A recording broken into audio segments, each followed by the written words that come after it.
तमिलनाडु में हिंदी विरोध की राजनीति के बीच इस वक्त की आपको बड़ी खबर बता दें। आंध्र प्रदेश के डिप्टी सीएम और जनसेना पार्टी के प्रमुख अभिनेता पवन कल्याण जो है वो उतर आए हैं। जी हां, उन्होंने खुल करके त्रिभाषा फॉर्मूले के पक्ष में जो है समर्थन किया है। और आंध्र प्रदेश के डिप्टी सीएम और एक्टर पवन कल्याण ने शनिवार को तमिलनाडु और केंद्र सरकार के बीच जारी इस समय जो भाषा विवाद है उस पर अपनी राय दी थी। और उन्होंने ये कहा था लताड़ लगाते हुए कि तमिलनाडु के नेता हिंदी का विरोध करते हैं और दूसरी तरफ तमिल फिल्मों को हिंदी में डब करा करके पैसा कमाते हैं। तो आखिरकार ऐसा क्यों, ये पाखंड कर रहे हैं। तो बड़ी लताड़ जो है वो तमिलनाडु के नेताओं को लगाई थी पवन कल्याण ने। दरअसल पवन कल्याण ने किसी का नाम लिए बिना ही कहा था कि एक तरफ वह हिंदी का विरोध करते हैं और लेकिन जब पैसे कमाने की बारी आती है उस समय अपनी ही फिल्मों को हिंदी में डब कराते हैं। फिर आगे पवन कल्याण ने कहा कि मुझे समझ में नहीं आता कि आखिरकार ऐसा क्यों। वो बॉलीवुड से पैसा तो कमाना चाहते हैं लेकिन हिंदी को स्वीकार करने से इंकार करते हैं। ये आखिरकार किस तरीके का तर्क है, ये कैसा तर्क है। और शाम होते होते आखिरकार उन्होंने अपने बयान पर यह भी कह दिया, एक्स पर जो है पोस्ट किया सोशल मीडिया प्लेटफॉर्म पर, और उसमें यह कहा कि मैंने कभी भी हिंदी भाषा का विरोध नहीं किया, मैंने केवल इसे अनिवार्य बनाने का विरोध किया। जबकि एनईपी जो है वो 2020 खुद हिंदी को लागू नहीं करता है, तो इसके लागू होने के बारे में गलत बयानबाजी करना जो है वो कहीं ना कहीं जनता को गुमराह करने के अलावा और कुछ भी नहीं है। वहीं उन्होंने तमिलनाडु के नेताओं पर भी पाखंड करने का जो है आरोप लगाया और लताड़ लगाई। पवन कल्याण ने यह कहा कि तमिलनाडु में उत्तर प्रदेश और बिहार जैसे जो राज्य हैं वहां से हिंदी भाषी राज्यों से आए हुए मजदूरों का जो है वहां पर स्वागत करना, लेकिन दूसरी तरफ उनकी हिंदी भाषा को अस्वीकार करना कहीं ना कहीं अनुचित है। दोहरे मापदंड की राजनीति इनकी दर्शाता है। वहीं इससे पहले पवन कल्याण के बयान पर खुद एक्टर प्रकाश राज ने जो है वो यहां पर प्रतिक्रिया जाहिर की थी। उन्होंने कहा था कि अपनी हिंदी भाषा हम पर मत थोपिए, ये किसी दूसरी भाषा से नफरत करने के बारे में नहीं है, हम हमारी मातृभाषा और हमारी सांस्कृतिक पहचान को आत्मसम्मान के साथ बचाने के बारे में है। कृपया कोई पवन कल्याण को, सीधे उन्होंने टारगेट किया था कि कृपया कोई पवन कल्याण को समझे। अभी पूरा विवाद क्या है, मैं आपको पूरा विवाद दरअसल समझा देता हूं। दरअसल पवन कल्याण की टिप्पणी ऐसे समय में आई है जब भारतीय जनता पार्टी के नेतृत्व वाली केंद्र सरकार और तमिलनाडु में डीएमके शासित जो सरकार है कांग्रेस के कोलिशन के साथ, उनके बीच में नई शिक्षा नीति के एक हिस्से पर तीन भाषा फॉर्मूले को लेकर के तीखी नोकझोंक चल रही है। दरअसल विवाद यहां पर तब और ज्यादा बढ़ गया जब केंद्र ने तमिलनाडु की समग्र जो शिक्षा योजना है उसके लिए 2152 करोड़ रुपए जो है रोक दिए, क्योंकि राज्य ने नई शिक्षा नीति यानी कि एनईपी जो है उसको लागू करने से सीधे तौर पर इंकार कर दिया कि हम इसको लागू नहीं करेंगे। दरअसल तमिलनाडु लंबे समय से तीन भाषा फॉर्मूले को राज्य पर हिंदी थोपने के प्रयास के रूप में लगातार प्रचारित करता आ रहा है, जबकि केंद्र का यह कहना है कि इस नीति का उद्देश्य केवल और केवल यह सुनिश्चित करता है कि जो युवा हैं उनको सभी क्षेत्रों में रोजगार मिले, इसलिए यहां पर एनईपी में इसको रखा गया। अब ये एनईपी क्या है इसके बारे में भी आपको मैं बता दूं। एनईपी 2020, एनईपी 2020 है क्या? एनईपी 2020 जिसको न्यू एजुकेशन पॉलिसी 2020 कहा जा रहा है, दरअसल ये स्टूडेंट्स को तीन भाषाएं सीखनी होंगी इसके तहत, लेकिन किसी भाषा को अनिवार्य नहीं किया गया है। राज्य और जो उनके स्कूल हैं उनको ये तय करने की आजादी दी गई है कि आखिरकार कौन सी तीन भाषाएं जो है वो पढ़ाना चाहते हैं। वो किसी भी भाषा की अनिवार्यता जो है उसका प्रावधान इसमें नहीं है। प्राइमरी क्लासेस यानी कि क्लास 1 से क्लास 5 तक जिसको कहा जाता है, प्राइमरी क्लासेस में पढ़ाई जो है वो मातृभाषा या फिर स्थानीय भाषा में करने की सिफारिश की गई है। वहीं मिडिल क्लासेस यानी कि क्लास 6 से क्लास 10 तक जिसको मिडिल क्लासेस कहा जाता है, वहां पर तीन भाषाओं की पढ़ाई करना जो है वो अनिवार्य किया गया है। गैर हिंदी भाषी राज्यों में अंग्रेजी या फिर एक आधुनिक भारतीय भाषा जो है होगी।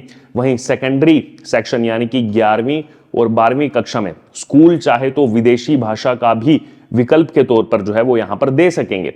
तो इतने सारे यहां पर जो है वो भाषा के लिए पैटर्न खोल दिए गए थे। और पवन ने इसी पोस्ट में कहा था कि एनईपी 2020 के अनुसार छात्रों को किसी भी दो भारतीय भाषाओं, अपनी मातृभाषा सहित को एक विदेशी भाषा के साथ जो है सीखने की सुविधा यहां पर दी गई है। यदि वो हिंदी नहीं पढ़ना चाहते हैं तो फिर वो तेलुगु, तमिल, मलयालम, कन्नड़, मराठी, संस्कृत, गुजराती, असमिया, कश्मीरी तमाम भाषाओं का उन्होंने जिक्र किया। ओडिया, बंगाली, पंजाबी, सिंधी, बोडो, डोगरी, कोंकणी, मैथिली, मैतेई नेपाली, संथाली, उर्दू या फिर किसी भी अन्य भारतीय भाषा जो है उसका विकल्प यहां पर चुन सकते हैं। इसमें कोई भी गलत चीज नहीं है। और बहुभाषा नीति जो है वो छात्रों को विकल्प के साथ सशक्त बनाने और साथ ही साथ नेशनल यूनिटी यानी कि राष्ट्र एकता को बढ़ावा देने और भारत की जो समृद्ध भाषाई विविधता है उसको संरक्षित करने के लिए यहां पर बनाई गई है। फिर आगे उन्होंने कहा कि राजनीतिक एजेंडे के लिए जो है इस नीति की गलत व्याख्या जो है वो यहां पर की जा रही है और ये दावा करना कि पवन कल्याण ने अपना रुख जो है वो यहां पर बदल लिया है, ये समझ की कमी को ही यहां पर दर्शाता है। कहीं ना कहीं उन्होंने वापस से जो है वो तमिलनाडु के नेताओं पर जो है प्रहार किया था। जनसेना पार्टी हर भारतीय के लिए भाषाई स्वतंत्रता और शैक्षिक विकल्प के सिद्धांत पर दृढ़ता से खड़ी है, ये पवन कल्याण ने कहा। दरअसल तमिलनाडु में इस वक्त ये ट्राई लैंग्वेज को लेकर के ये विवाद जारी है। इसी बीच मुख्यमंत्री एमके स्टालिन और केंद्र सरकार के बीच ये जो नई शिक्षा नीति पर तकरार जो है वो यहां पर चल रहा है, इसको लेकर के संसद के बजट सत्र में भी काफी ज्यादा हंगामा जो है वो देखने को मिल रहा है। संसद के बजट सत्र के पहले दिन से ही डीएमके यानी कि द्रविड़ मुनेत्र कजगम के जो सांसद हैं वो नई शिक्षा नीति का विरोध कर रहे हैं। इतना ही नहीं, वो शिक्षा मंत्री और सरकार के खिलाफ लगातार जो है उनका प्रदर्शन यहां पर जारी है। और शिक्षा मंत्री जो इस समय केंद्रीय शिक्षा मंत्री हैं धर्मेंद्र प्रधान, उनके करीब पहुंच करके वो लगातार नारेबाजी भी यहां पर कर रहे हैं, ये देखा गया सत्र के दौरान। वहीं इसी बीच आपको बता दें विवाद और ज्यादा उस समय बढ़ गया, वो खाई उस समय गैप और ज्यादा बढ़ गया जब तमिलनाडु की स्टालिन सरकार ने राज्य के बजट से रूपी का जो सिंबल है उस रूपी के सिंबल को बदल करके तमिल भाषा में कर दिया। जी हां, वो सिंबल बदल दिया उन्होंने। और भाजपा तमिलनाडु अध्यक्ष के अन्नामलाई ने उस समय ट्वीट करके स्टालिन पर जो है कड़ा प्रहार किया और कहा, स्टूपिड कहा उनको। के अन्नामलाई ने लिखा कि रूपी के सिंबल को तमिलनाडु के रहने वाले थिरु उदय कुमार ने ही डिजाइन किया था और वो डीएमके के ही पूर्व विधायक के बेटे हैं।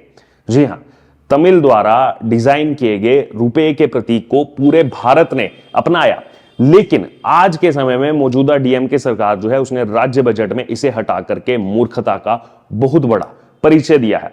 वहीं इसी बीच वित्त मंत्री निर्मला सीतारमण ने भी जो है यहां पर कड़ी प्रतिक्रिया जाहिर की थी। उन्होंने लिखा कि अगर डीएमके को रुपए का जो सिंबल है उससे अगर समस्या है तो उसने 2010 में इसका विरोध क्यों नहीं किया। जब इसे अपनाया गया था उस समय तो इसका विरोध नहीं किया गया था। उस समय डीएमके भी यूपीए सरकार का ही हिस्सा थी, उस सरकार का हिस्सा थी जिसने इस डिजाइन को जो एक्सेप्ट किया और इसका डिजाइन डीएमके के ही पूर्व विधायक के बेटे ने तैयार किया था।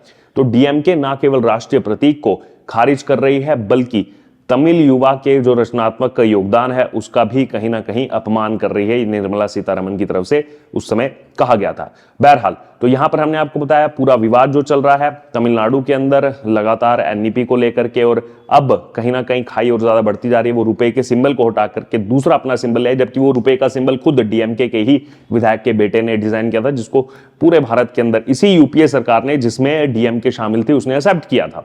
तो अब ये दोहरे मापदंड की राजनीति आखिरकार क्यों स्टालिन सरकार की तरफ से की जा रही है, क्यों इतना ज्यादा जो है यहां पर भेदभाव किया जा रहा है, क्यों यहां पर निशाने पर जो है हिंदी भाषी लोगों को लिया जा रहा है, क्यों उससे इतनी नफरत की जा रही है, क्या कहना है आपका इस पर। और पवन कल्याण ने जो इस पर तीखी प्रतिक्रिया जाहिर की है कि इनको पैसा तो कमाना है, अपनी मूवीज को हिंदी में डब करके पैसा कमा सकते हैं, लेकिन हिंदी सीधे तौर पर अपनाने में इनको जो है यहाँ पर शर्म आ रही है। बहरहाल क्या कहेंगे आप इस पर, आप जरूर हमारे साथ कमेंट बॉक्स में शेयर करें और बने रहे तमाम अपडेट्स के लिए द डिजिटल रिपोर्टर के साथ। धन्यवाद।